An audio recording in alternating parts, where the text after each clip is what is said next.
Welcome to Taiwan Report News Brief, news and analysis from Taiwan. I'm Donovan Smith. Up today on the show, North Korean coal smugglers are caught. A farmer pension proposal is put on the table. The court is to consider adultery. Trump signs the TAIPEI Act as expected. Will the US block TSMC from selling to Huawei? Both the US and Taiwan militaries are on the move. And 500,000 people want Tedros out and Taiwan in the WHO. And finally, good news for fish. First, I'd like to start with an admission. I was actually quarantined and have been released. I'm fine. My business partner at Compass Magazine, he was patient 50. He came into the office and our entire company was quarantined, including me. So, I went through that whole process. Now, we didn't talk about it because there's a lot of stigma around this in certain quarters. So we decided to keep it quiet until everybody was safe and in the clear. My partner Doug is healthy, he's been released, and none of the staff came down with the coronavirus. However, going through the experience, it was very interesting. I've talked a lot about the tracking of the cell phones and some of the problems with that. I was visited 5 times by the police because my GPS signal was not stable, which would put me, sometimes it looked like I was breaking the quarantine and that I was out roaming about. Ironically enough, occasionally I would look at my GPS and it would have me at the police station. I'll be writing more about this for Ketagalam Media coming up, so you can find out more about that. But anyway, I'm out, everyone's safe, and moving on. In Focus Taiwan, Taiwan confirms 17 new cases of COVID-19, bringing total to 252. That may have gone up in the meantime. But the important thing is, of the 17 cases, 15 were imported, while 2 were infected by family members who had recently returned from overseas. In the Taipei Times, virus outbreak, food delivery soars 50% amid fear of eating out. Now, this is a little bit of a mixed bag here for the restaurants. On the one hand, it's good, it's better than nothing, and that they're getting sales. However, on the other hand, they have to pay a very high percentage of the revenue from these sales to the food delivery companies themselves. Now, this is not good for the restaurant industry in terms of employment because, of course, servers are not going to be needed as less people come. So they're probably going to be laid off or given less shifts. On the other hand, this is probably good news for food delivery people. So there may quite well be quite a few waiters out there now riding around on scooters, essentially doing their job by scooter. Focus Taiwan. Taiwanese father-son sentenced in North Korea smuggling case. A former judge, and his son accused of renting a cargo ship to smuggle anthracite coal from North Korea to Vietnam received suspended sentences for forgery Thursday in Taiwan Taipei District Court. The court sentenced former judge Jiang Guohua to 1 year in prison, suspended for 5 years, and a fine of $1 million to be paid within 4 years. The son received separate sentences of 6 and 7 months. A judge seriously decided to go out, rent a cargo ship, and smuggle coal out of North Korea to Vietnam. I really wonder where he came up with that scheme. Taipei Times, Executive Yuan proposes new farmer pension fund. Under the proposed plan, farmers would also benefit from a subsidy for aging farmers, which would increase their monthly pension payments.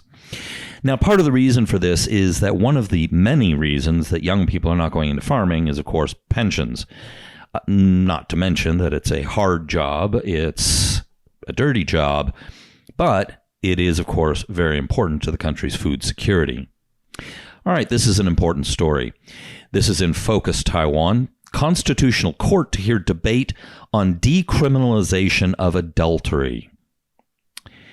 Now, this is very unusual in that most countries have long since abandoned committing adultery as a crime. But here, in the criminal code, it stipulates that a married person who commits adultery shall be sentenced to prison for less than 1 year, while the other part of the adultery subject to the same punishment, though there can be no trial without a complaint from the alleged victim. Now, this simply sounds bad. It gets a whole lot worse. Going on. Men and women are sued for adultery at a rate of 111 to 100. Lin said, but the ratio of men to women who end up convicted is 81.3 to 100. This indicates that women are more likely pressured by their husbands to drop charges against them during the proceedings, yet the charges against the mistresses go ahead. In most legal cases, if a plaintiff wishes to drop charges against one party in a lawsuit, the charges for the remaining parties are also dropped, though that is not true for adultery cases, which is odd. In this situation, the complainant can choose to drop charges on their spouse but still sue the other party, though they cannot decide to drop charges on the other party and only sue their spouse, which is very unusual as well. Now, it gets much worse. This is the part that is very, very disturbing. This particular rule has another inadvertent consequence, said Humanistic Education Foundation Director Feng Jiaolan, which is that it is often used to threaten victims of rape. Feng gave the example of a case in which a teacher allegedly raped a student, but the student didn't press charges due to the fear of being sued for adultery. In these cases, the adultery article becomes a protective shield for rapists, Feng said. Feng was likely referring to the high-profile case of Lin Yihan, a budding writer who committed suicide a few months after the publication of her first novel, which was about a 13-year-old girl who was raped by her teacher. After her death, her parents released a statement saying the story was actually Lin's own experience, and alleging that she was raped by a cram school teacher when she was in high school. The reason why the family chose not to press charges was due to the fear of Lin being countersued for adultery.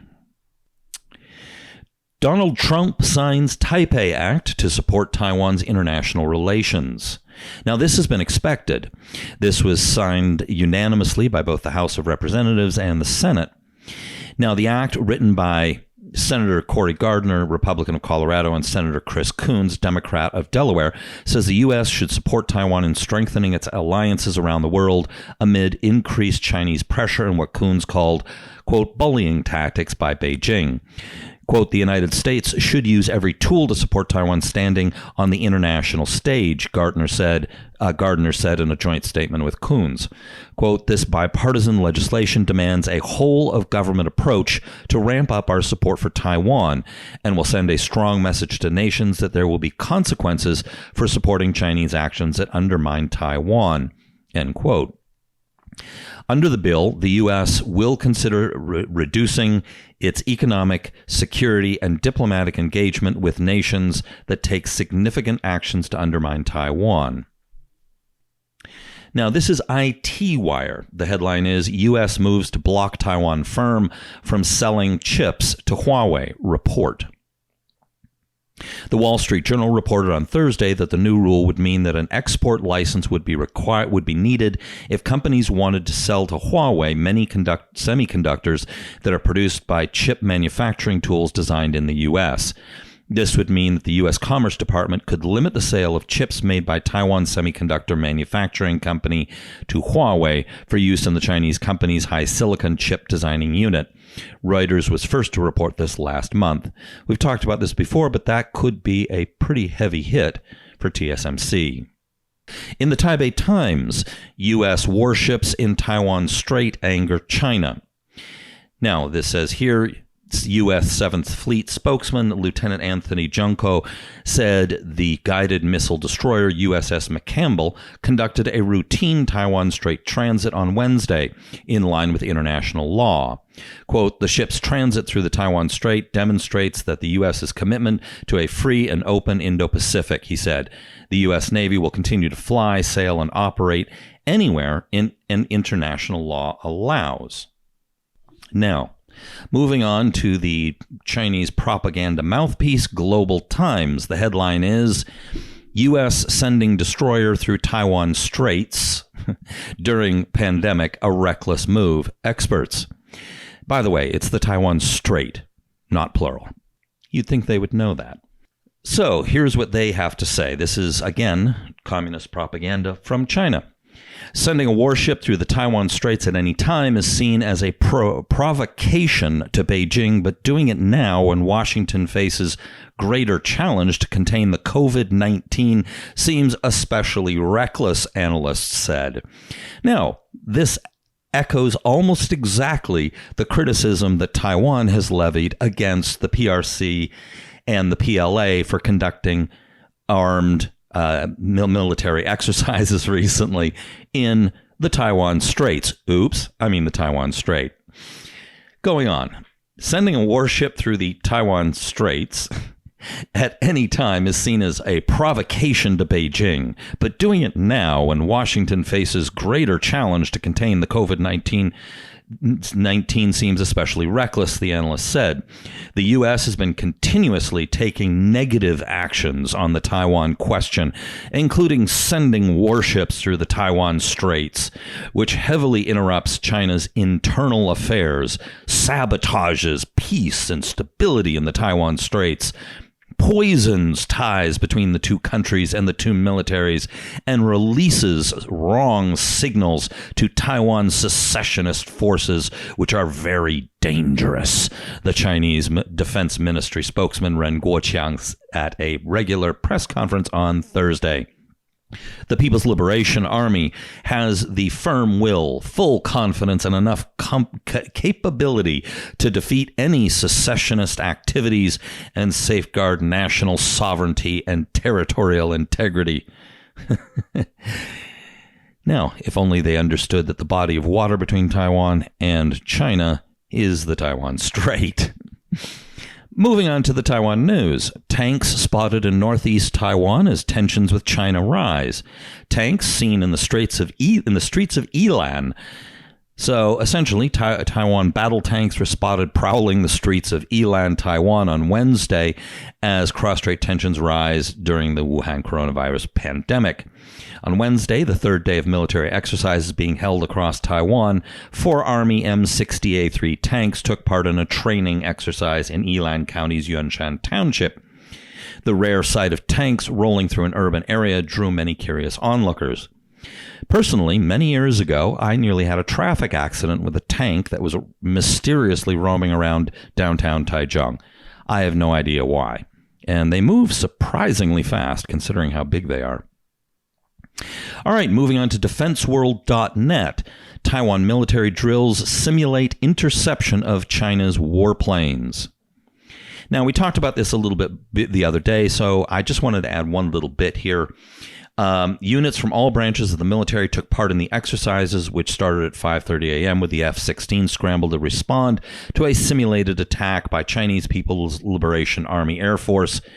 The air exercises were aimed at sending a message to Beijing that Taiwan would do whatever it takes to protect its sovereignty and national defense.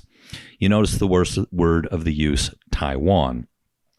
This is interesting. The Hualien Air Base conducted emergency landing drills at its backup runway as part of a scenario in which its main runway was damaged. Again, the Taiwan news. Petition to fire Tedros, include Taiwan in WHO, reaches 500,000 signatures. That's right, 500,000 people have signed this petition to get rid of Tedros and bring in Taiwan. And finally, a little bit of happy news. Formosan landlocked salmon population hits record high, as reported in Focus Taiwan. The population of Taiwan's critically endangered Formosan landlocked salmon has surpassed 10,000 for the first time on record, according to survey results. So this is an endemic subspecies of salmon, and it's the only found in freshwater streams at altitudes of 1,500 meters. Apparently, they got left there after an ice age, and anyway, just good news. All right, be sure to tune in tomorrow. Of course, the news is ongoing, and I'll be on it for you. This has been brought to you by the Taiwan Report. For more content like this, become our patron at report.tw. 哎呦，就是那个台湾狗啦，最喜欢我的台湾狗了。